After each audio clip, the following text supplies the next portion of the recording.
Okay, so the next arrangement we're going to do is called a Heika. Heika literally means thrown in flowers. But there is an order and rules around the form of some of the primary branches. We can do Heika in many different ways. In fact, Heika was derived from the original style called nigiri. And one of the reasons why nigiri came into be popular was the common folks, the merchant class, could start doing Ikebana as opposed to just the wealthy or those that study Chinese literature. So the reason why nigiri was nice, you only needed a few materials to make an Ikebana instead of something that was very elaborate.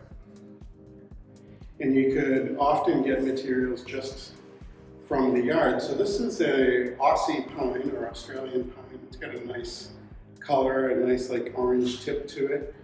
The color has started to fade down and become more green this time of year. But certain times you can get it, it's got a nice orange tip to it. So this Heika and all the arrangements that I'll be doing today are only viewed from the front. And the reason why they're primarily viewed from the front is in the traditional Japanese home, you would have an alcove called the tokonoma. And the tokonoma was a quasi kind of spiritual place in the sense that you would appreciate objects that were placed into the space.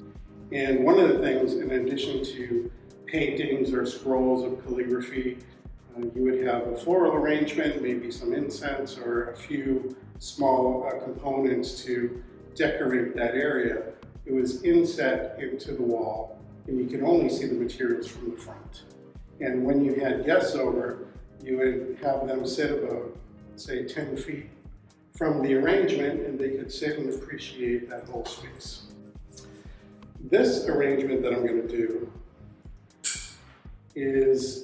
should look a little bit like a winter holiday arrangement.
So when you start out taking Ohara Ikebana classes, you don't start out doing Heika.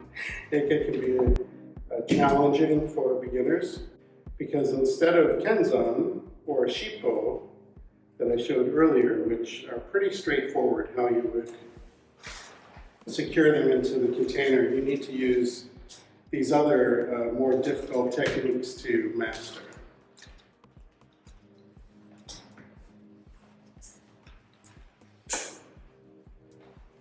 And these are very easy to, I guess, shift and have the arrangement kind of fall apart quickly.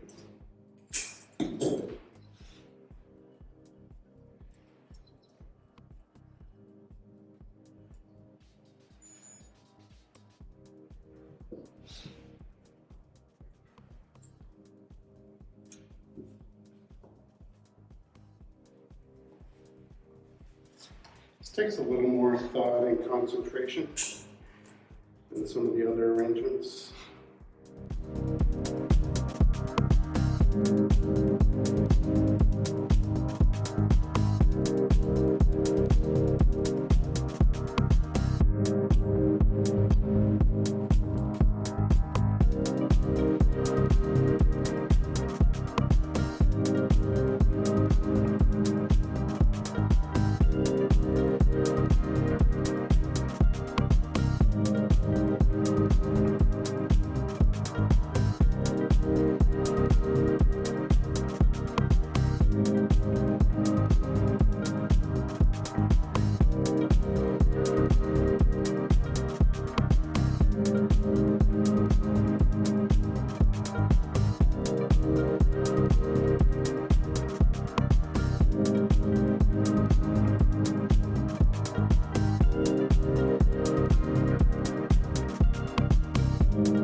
what you think, Tom. Maybe these are easier to do from behind. No.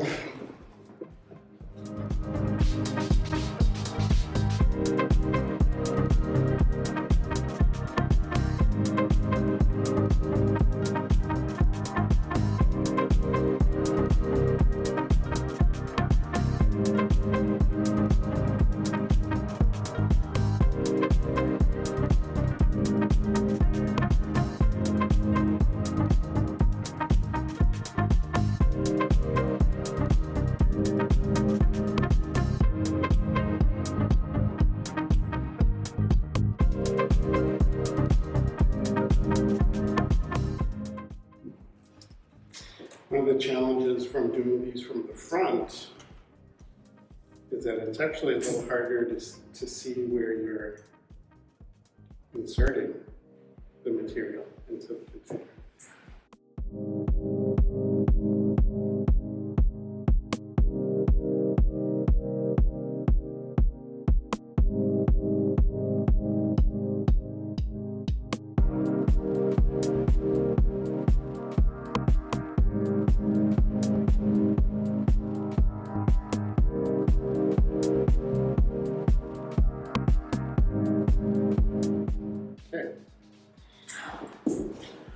So one of the things you'll notice on this particular type of arrangement is that we're trying to keep all the material on 1/4 of the mouth of the vase.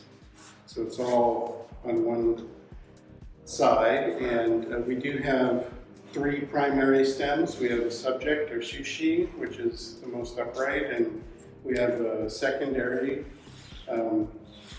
which is the fukushi, and then the kyakushi is the object. And you may have started to notice in most of the arrangements we have kind of an asymmetrical feel to the arrangement. It doesn't feel like your typical like Western arrangement where there's like a lot of fullness. There is a focus on an empty space and having that feeling like you can breathe or the wind can blow through the arrangements. Some of the things that we're trying to achieve. And again, an arrangement that may not be very beautiful from the side is meant to be seen from the front.